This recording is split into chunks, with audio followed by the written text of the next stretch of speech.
Welcome to today's coaching session. Take a breath with me for a moment. Now imagine we're sitting together, just you and me, in a space where nothing needs to be defended, nothing needs to be justified, just curiosity, honesty, and a willingness to understand yourself a little more deeply.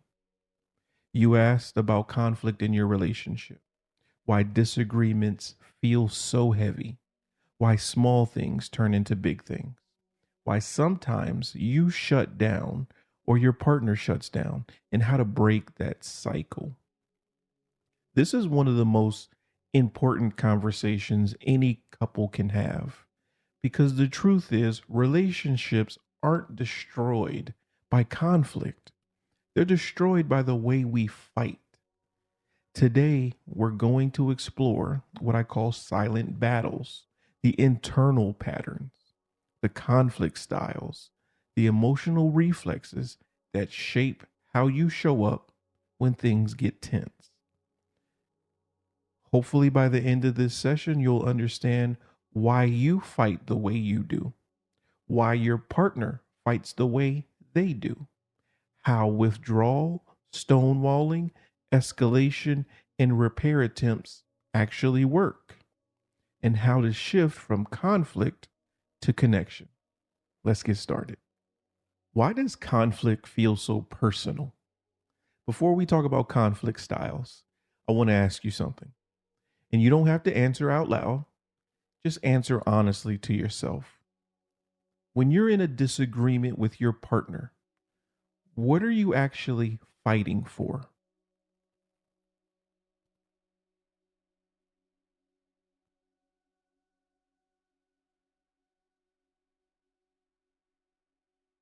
Most people think they're fighting about the dishes, the tone, the plans, the money, timing.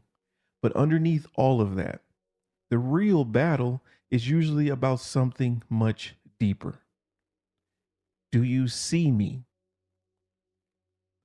Do you hear me? Do I matter to you? Am I safe with you? Conflict is rarely about the topic. It's about the meaning attached to the topic.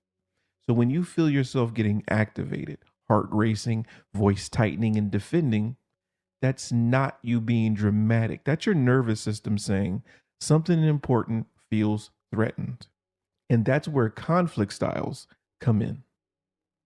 I like to break down conflict styles into 4 categories. Every person tends to lean toward one or two dominant conflict styles, not because they're flawed, but because at some point in their life, that style protected them. Let's walk through the 4 major ones. Number 1, the escalator. This person raises their voice, pushes the conversation, wants to resolve things now. They're not trying to attack, they're trying to prevent disconnection. Escalation is often rooted in fear. If we don't fix this immediately, I'll lose you. Number 2, the withdrawer. This person shuts down, gets quiet, or walks away. Not because they don't care, but because they care so much that the intensity overwhelms them. Withdrawal is often rooted in fear. If I stay in this conversation, I'll say something I regret or get hurt. The stonewaller, number 3. This is withdrawal taken to the extreme. This person literally goes into freeze mode. They can't think clearly. They can't respond, can't engage. Stonewalling is not a choice. It's a physiological shutdown. Number 4, the fixer/repairer. This person tries to smooth things over quickly. They apologize fast, even when they're not wrong. They want peace more than resolution. This style is rooted in fear. If there's tension, I'm not safe. Now, here's the important part. None of these styles are bad. Again, I'm going to repeat that. None of these styles are bad. They're simply strategies your nervous system learned to survive emotional tension. But when two different styles collide, that's when the silent battles begin. Let's talk a little bit more about when these styles collide. Let me paint a picture. Imagine one partner escalates. They raise their voice. They push for answers. They want clarity now. The other person withdraws.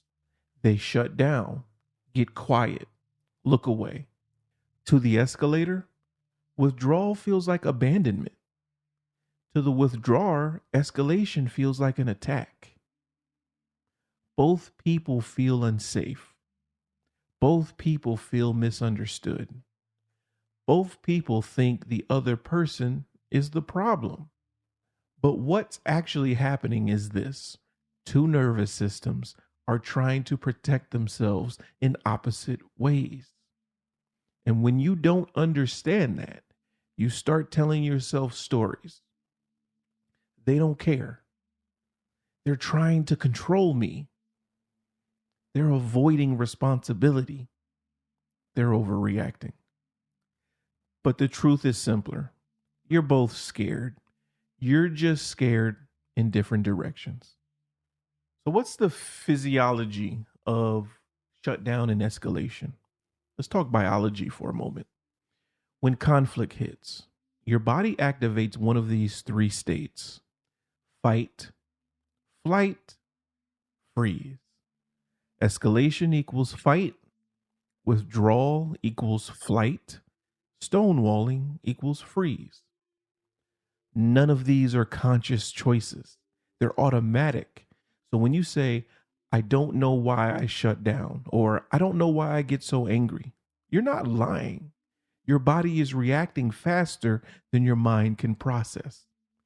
Understanding this helps you shift from what's wrong with me to what's happening inside me. And that shift alone can change everything.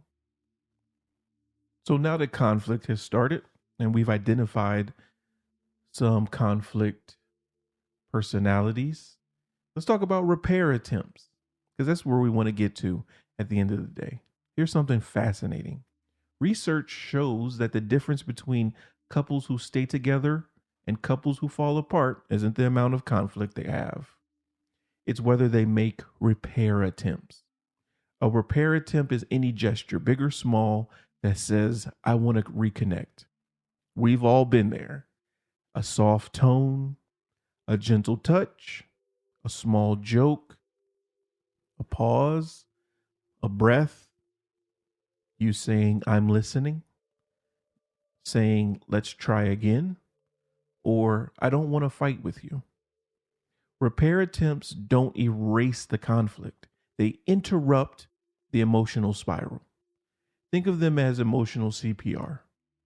And here's the beautiful part. You don't have to be perfect at conflict if you're good at repair. So let's get a little practical and talk about how we can change your conflict pattern. Here are the steps I want you to practice. Step 1, name your style. Say it out loud. I tend to escalate.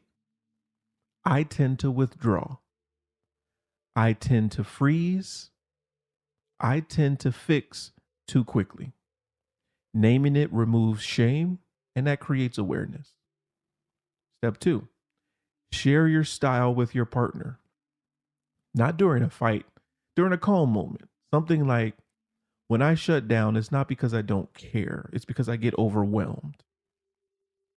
Or when I push for answers, it's because I'm scared of losing connection. This builds empathy instead of defensiveness. Step 3, create a conflict pause plan. This is a pre-agreed strategy for when things get heated. Example, if one of us says pause, we take 10 minutes apart. If I walk away, I promise to come back. If you need space, tell me when you'll return. This prevents abandonment and prevents escalation. Step 4, use repair attempts early. Don't wait until the fight is huge. Interrupt the spiral early. Try, I want to try to understand you. Let's slow down. I'm feeling overwhelmed. Can we take a breath together? These small moments create emotional safety. Step 5, after the conflict, debrief. Not to refight the fight, but to understand the pattern. Ask these questions. What was happening inside of you? What did you need in that moment? How can I support you better the next time? This is where growth happens. This is communication, healthy communication in relationships. Healthy relationships consist of constantly learning new things about your partner. I want to leave you with a reframe, a new way to see your partner. When your partner withdraws, escalates, freezes, or tries to fix too quickly, they're not trying to hurt you. They're trying to protect themselves. And when you see your partner's conflict style not as a weapon, but as a wound, you stop fighting the person and start fighting the pattern. This is where intimacy grows. That's where trust deepens. That's where love becomes resilient. As you move forward, I want you to remember this. Conflict isn't a sign that your relationship is broken. It's a sign that something inside you is asking to be understood. And when you learn to understand your own conflict style and your partner's, you stop fighting to win. You start fighting to connect. That's the real work. That's the silent battle worth winning. Thank you for spending this time with me today. As always, I enjoy our coaching sessions.